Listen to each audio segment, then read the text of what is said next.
Alright, cool. So what brings you in today?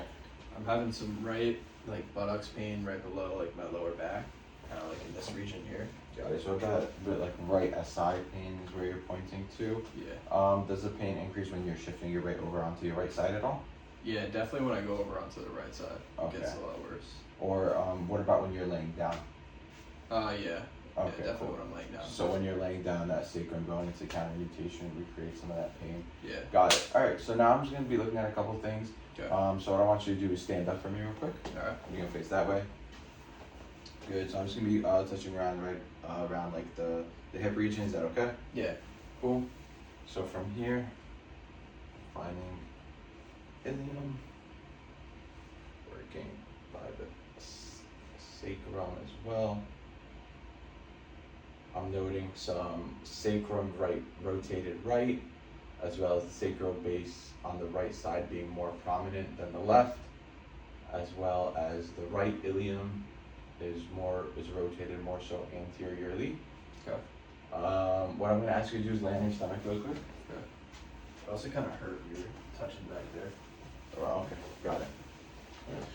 So what I'm going to be doing is I'm going to be going here, and just to note, I'm finding some hypertonicity in the buttocks region and hamstring region. Also, I'm noting some hypertonicity, and then going here, PSIS. Does that hurt right there? Yeah, right there. So tendons of palpation right there around that long dorsal ligament area. What I want you to do is flip over onto your back, please. Okay. So what I'm gonna do is just assess some of the range of motion. So what I want you to do is bring that right hip to your right knee towards your chest. Does that hurt? Yeah, it's painful. Yeah, so right there, right above 90 degrees when you start to get to the pain. Yeah. I want you to go into slide over to me a little bit. And let that right leg hang off. Any pain there? Yeah, a little bit. Okay, got it. Not too bad though? No. Alright, cool. Slide back into the middle. Bring your right leg out towards me. Any pain? No. Any pain there? No. Cool. Alright, so now what I want you to do is stand up for me. While I stabilize your pelvis, I want you to rotate to the right. You can cross your arms against your chest. Rotate towards the right. Pain there? Yeah, a little bit. Left. Any pain there? No. No. And then from here, what I want you to do is reach forward towards your toes. Any pain there? No, not really. Good. And now extend back. Oh, yeah. Pain right in there in that same region. Yeah. Got it. So what I want you to do, lay on your back again.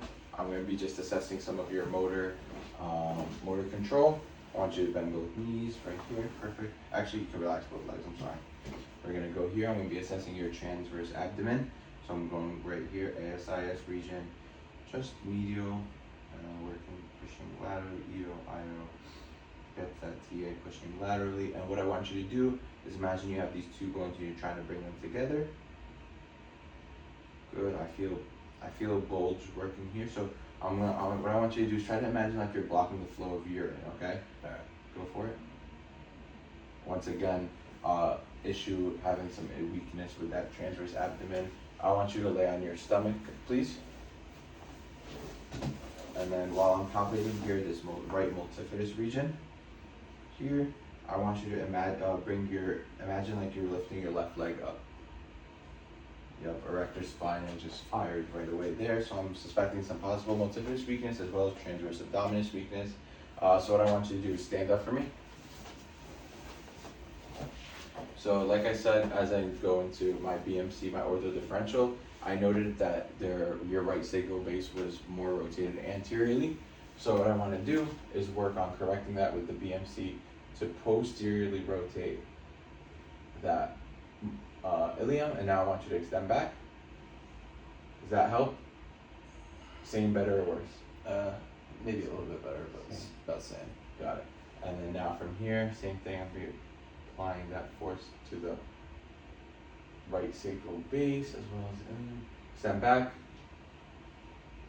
Is that same, better, or worse? Same. Cool. And And then now I'm gonna be applying my external stave as well, and my hug and lift here, okay? Alright, so here, sacral base, PSIS, and go. Stand back, does that same better or worse? Yeah, it's a little better. Good, and then external stave, same better or worse? That's definitely better. Okay, so I noted that the external stave and the hug and lift help. Now I'm going to be going into my column 3 testing. So what I want to do is I'm going to be palpating the, you could just rotate a little bit to the right, just like this. Okay, now from here, what I'm going to be palpating is the right PSIS as well as the right sacral base. And what I want you to do is bring your left leg up, left knee up, but without crossing the hip line below 90 degrees. Good, so I'm noting some counter nutation on the right sacral base with left hip flexion below 90, and then you can relax. And then now I'm gonna go head on over to the left side, left PSIS and sacral base. And now what I want you to do is bring your right knee above the hip line as far as you can go. Good, and now relax. I'm noting good counter nutation on that left side with hip flexion, which is normal. All right, so here I'm just gonna be doing some accessory testing, and what I wanna do is just assess whether if there's a glide present or not. So what I want you to do is bend the knees real quick. I'm just gonna be palpating right here, perfect. I'm right on that PSIS region as well as sacral base. You can rest right onto that sacral base.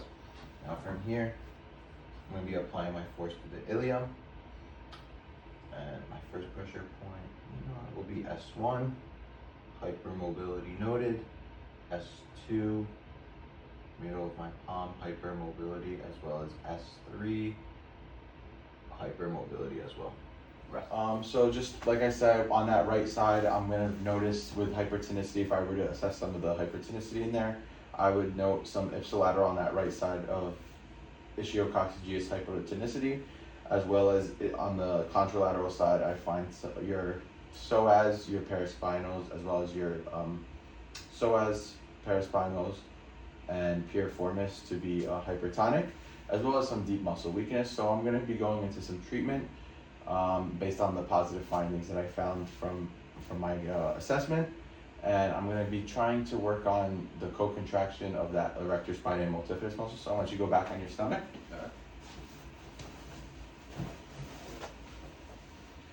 So here, once again, what I want you to do is don't actually lift that left leg, same thing that we were doing earlier, but don't actually lift up the left leg, just imagine you're lifting that up.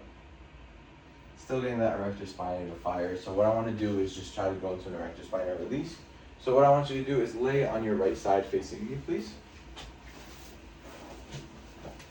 Good, you can keep that left leg straight, bend that top leg. From here, just trying to put that erector spinae in slack. And go ahead here. And just working here and really bring to release as well with awareness. Really let my finger melt through here and just relax, relax, relax. I hold this positional release for about 2 minutes. And then upon release, I want you to go back onto your stomach, please. And I'm going to once again go back to that multifidus. Now imagine you're bringing your left leg up. And from there, I'm getting a little bit better multifidus to turn on rather than the erector spinae firing right away.